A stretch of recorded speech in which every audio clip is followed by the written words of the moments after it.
messieurs, dames, Daniel Riolo, Jérôme Roten, bien sûr, Sacha Tavolieri, notre spécialiste du football belge, Simone Rovera nous rejoint. Simone, bonsoir. Ciao, buonasera, bonsoir.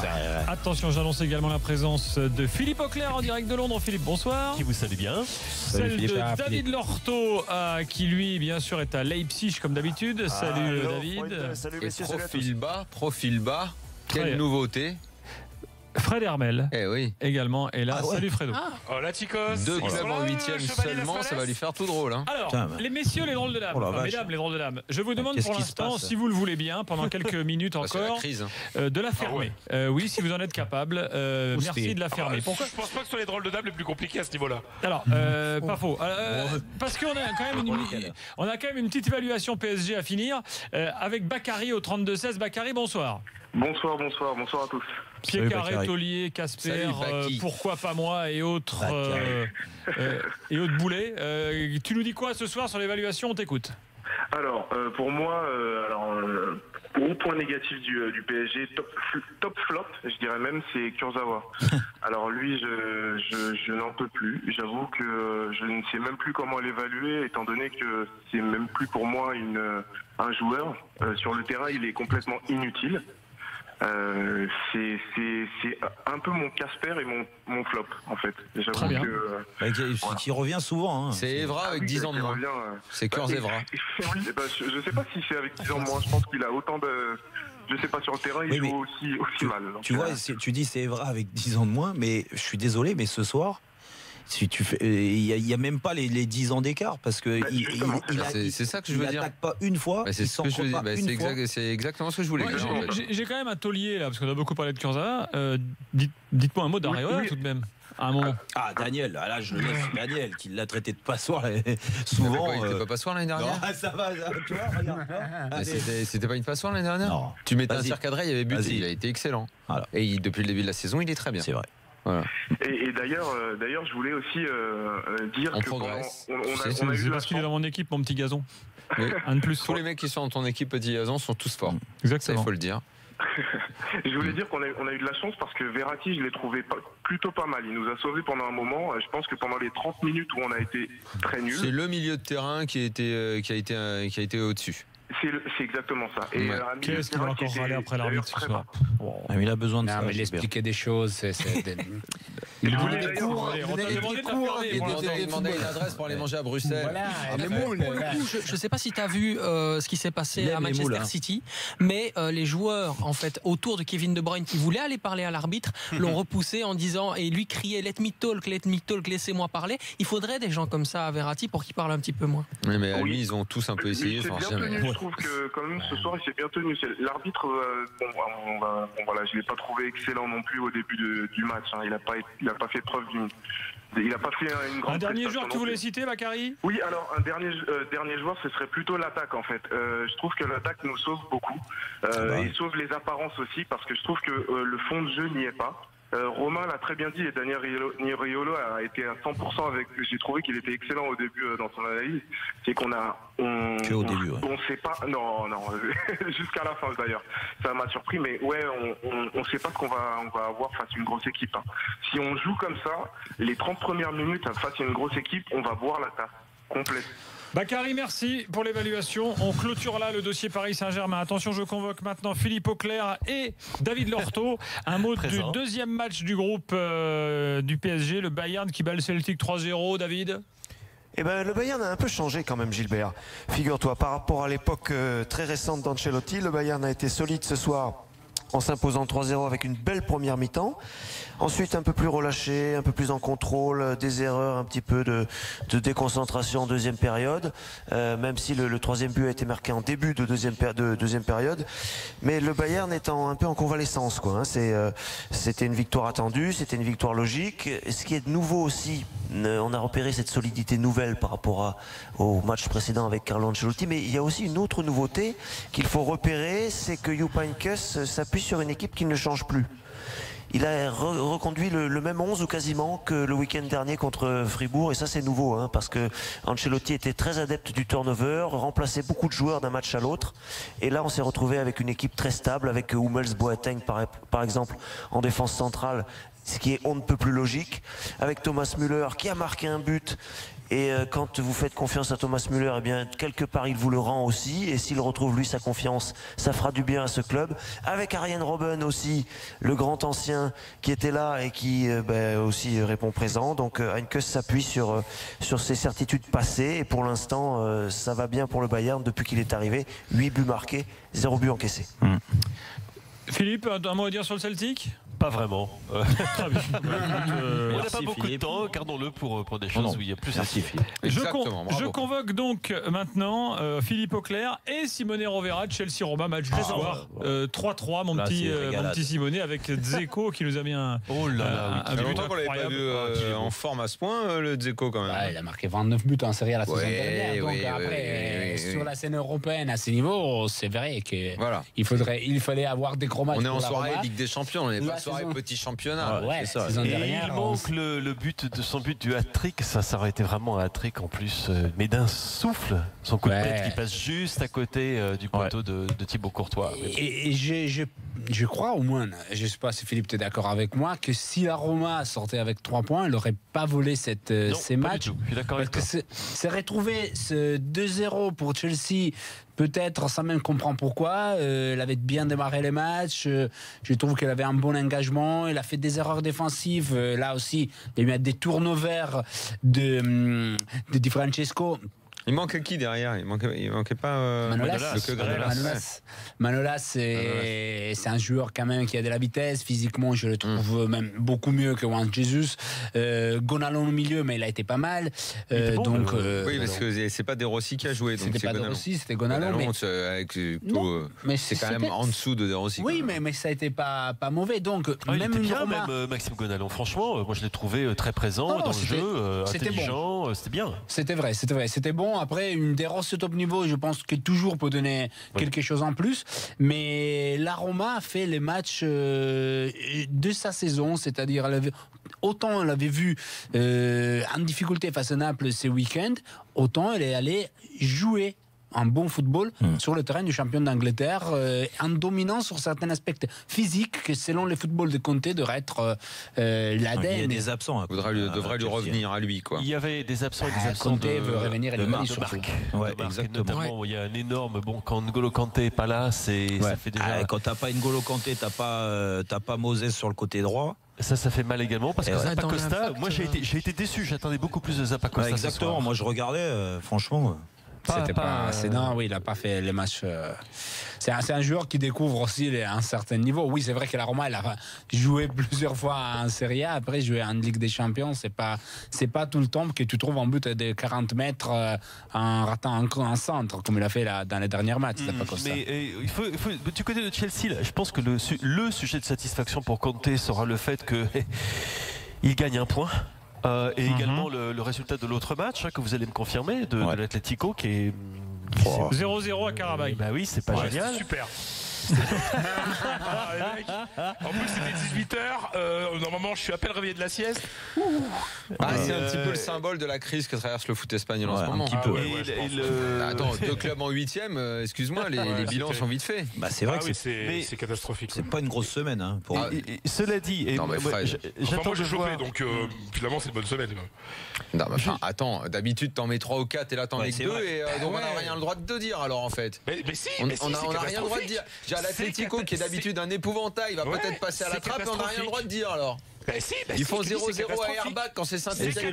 On en rigole pendant 2 semaines, mais là toi on n'a rien le droit de dire alors. C'est catastrophique, on peut le dire, c'est catastrophique. Alors après, tout de suite t'arrives avec un bouclier, excuse-moi, si les Espagnols ne mettent que 2 clubs en 8e, il faudra le signaler.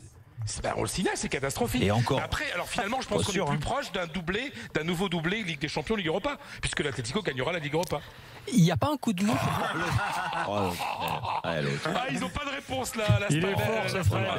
Revenons à Chelsea, Philippe, parce que finalement, alors comment est-ce qu'on a vu ça d'Angleterre là, ce scénario? Je pense que ici on est un petit peu surpris de certains choix de Antonio Conte. Je crois que ça confirme un petit peu tout ce que l'on dit, ce dont on parlait ensemble, ce qu'on en a parlé depuis plusieurs semaines, voire même depuis le début de la saison, à savoir qu'il y a des problèmes à Chelsea, que c'est une équipe équipe où j'ai l'impression franchement que l'ambiance n'est pas grandiose. Mais c'est quoi, en peu de mots, comme évidemment le temps nous manque, c'est quoi depuis le début de la saison, il se passe quoi à Chelsea alors? Problème je résume très brièvement, entre Conte et la hiérarchie de Chelsea.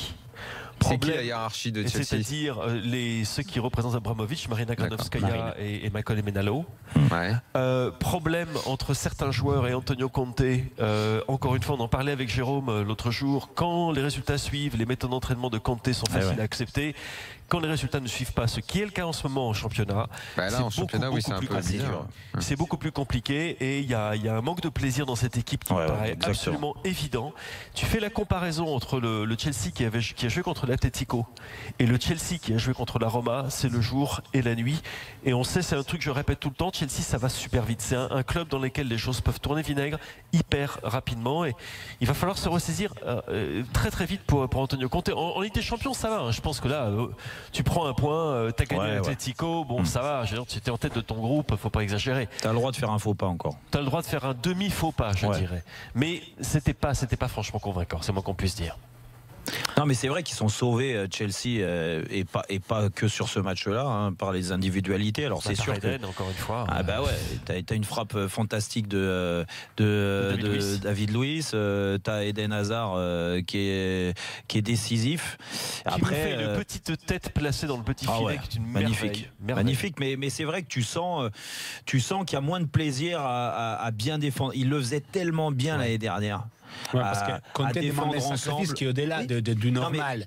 Philippe, oui, mais tu peux demander des sacrifices à vivre pour un groupe. Exactement, tu peux demander des sacrifices. Moi, on a parlé avec Philippe et la discussion avec Philippe, ça partait que moi j'ai parlé aussi, j'ai eu des discussions et j'en ai souvent avec les joueurs actuels. Et c'est vrai que l'année dernière, souvent ils te disaient, heureusement on gagne. Donc quand tu as cette phrase-là dans la tête des joueurs, c'est pas bon signe. Parce que ça veut dire que dès que tu perds, alors un match tu peux arriver, mais là t'enchaînes une série où tu gagnes moins et tu fais des matchs nuls où tu perds, et les méthodes d'entraînement, c'est très compliqué parce qu'ils voient pas beaucoup le ballon, les joueurs. Et qu'il y a beaucoup de vidéos, il y a beaucoup de ceci, il y a beaucoup de cela, il y a beaucoup de côtés négatifs qui ressortent. Et pour retrouver de la confiance, de la joie de vivre, c'est compliqué. Et tout de suite, Philippe, il te le disait, tu peux vite partir en vrille. Parce qu'il n'y a pas cette mentalité. Et il y a quelques jours, il y avait l'entretien avec tous les joueurs, en fait. Et oui, exactement. Alors, il y a quelques jours. En Italie, ça passera mieux avec un groupe d'Italiens. Pirlo, quand il a fait l'entretien à la Gazette annonçant qu'il va arrêter avec le foot, il dit 20 minutes avec Conte, c'était mieux que 3 heures ou 3 jours avec un autre entraîneur, même s'il te demandait énormément. Et un joueur comme Pirlo acceptait avec plaisir de se sacrifier devant la vidéo ou sur le terrain pour Conte. En Italie, en effet, et c'est là-dessus l'intelligence aussi des entraîneurs. Alors il a gagné Conte l'année dernière, pas de problème. Mais pour renouveler ça, il va falloir aussi qu'il fasse en fonction dans le pays et dans le championnat où il est. Mais ce que je veux dire, tu peux demander des choses à tes joueurs. Mais il y a des joueurs, déjà il y a des joueurs anglais, il n'y a pas que des joueurs anglais à Chelsea, mais des joueurs anglais, t'as et Philippe peut me le confirmer, les méthodes, c'est sur une semaine classique, tu as une journée off dans la semaine. Conte, il ne met pas de journée off tant que l'équipe gagne pas, il n'y a pas de journée off. T'imagines que là, ils enchaînent des matchs sans gagner, et les mecs, ils sont à l'entraînement tous les jours, il n'y a pas de repos, les vidéos, les ceci, physiquement, le cela, et je peux te dire que ça peut être compliqué par la suite. Je convoque maintenant Fred Hermel, si vous le voulez bien, messieurs, pour nous dire ce qu'a bien pu foutre l'Atlético à Karabakh. On n'a pas de drôle de dame Azeri. Non, là, désolé, on a cherché. Tu peux jouer. C'était catastrophique, c'est-à-dire que c'était nul. J'ai du mal à comprendre qu'une équipe qui a fait un match aussi bon, aussi compétitif face au Barça samedi et puis jouer une telle merde aujourd'hui. Mais il avait fait tourner le Cholo ou pas? À peine. Il avait mis Gamero. Gamero, ça peut être pire. Loin de là. Oui, non, mais... Sur le banc. Mais Gamero, franchement, au moins il s'est battu. Mais il y en a un, puisque Sacha est là. Mais Carrasco, mais il peut plus jouer, ce mec. J'allais te poser la question. Mais quelle honte. mais attends, mais je lui ai mis 2 dans l'équipe déjà. Je voulais mettre 1, mais je trouvais ça, je lui ai mis 2 dans l'équipe. C'est un joueur qui en avait absolument rien à foutre. Qui, au moment du changement à 10 minutes de la fin, alors son équipe est à 0-0, il marche. Et ses copiers lui disent cours un peu là pour que le changement se fasse plus vite. Non, c'était lamentable. Gaëtan a été mauvais. Griezmann, on peut pas dire qu'il était mauvais, mais par rapport au match qu'il a fait samedi, il y a quelque chose, je n'arrive pas à comprendre et je me demande. Après les changements de Simeone, à un moment il faut marquer des buts et il fait rentrer Thomas Partey, un milieu défensif, quoi. Donc il y a des choix de Simeone qu'on a parfois du mal à comprendre. Donc je ne sais pas, comment surtout qu'en plus ils finissent à 10, Karabakh. Ils finissent à 10. Non, ouais, c'est ça. C'est-à-dire que l'Atlético est en supériorité numérique. Alors après ils ont plein d'occasions, mais ils auraient pu se faire prendre sur un contre. Non, mais je n'arrive pas à expliquer comment une équipe aussi bonne samedi a pu être aussi mauvaise aujourd'hui. Alors c'est vrai que c'est loin, qu'il fait froid, mais bon, le niveau est quand même. Je veux dire, c'est entre Karabakh, l'équipe azérie, l'Atlético de Madrid qui était encore en finale en demi-finale. Karabakh est une équipe excuse-moi Fred, mais Karabakh est une équipe qui à domicile a été difficile à bouger par certaines autres. Il me semble me souvenir, je puis me tromper, que le Bayern était tombé là-bas. Donc ils sont plus compliqués à prendre là-bas que ce que l'on peut penser. Mais quand t'es l'Atlético, je veux dire, à un moment t'es l'Atlético, quoi. Rarement l'Atlético sur ces dernières années a été aussi mal en point. Même s'ils sont dans un groupe parmi les plus compliqués de cette Ligue des Champions, c'est vrai. C'est pas fini, mais mathématiquement c'est pas terminé. Comment ça s'est vécu l'année du nouveau stade, une élimination en phase de poule? Pas bien quand même, quoi. Non, pas bien. Parce que d'abord parce qu'on n'est pas habitué à ça avec cette équipe. De Simeone, parce qu'il est resté justement parce qu'il y avait le nouveau stade, etc. Je sais pas. Je crois même qu'il a prolongé pour rester encore plus. Il faut faire le même discours. Non, parce que attends, il y a ça, le contrat de Simeone, il avait lui-même fait réduire il y a un an. Il l'a rallongé. Bon, c'était pas. Je convoque maintenant Simeone, on verra. La Juve qui bat le Sporting. Qu'est-ce que tu dois nous dire sur ce match? Le minimum vraiment de la Juve, c'est-à-dire on voit que c'est une équipe qui physiquement ne va pas bien. La victoire, c'est important parce qu'après la défaite face au Barça, premier match, il faut gagner pour arriver plus proche de la qualification.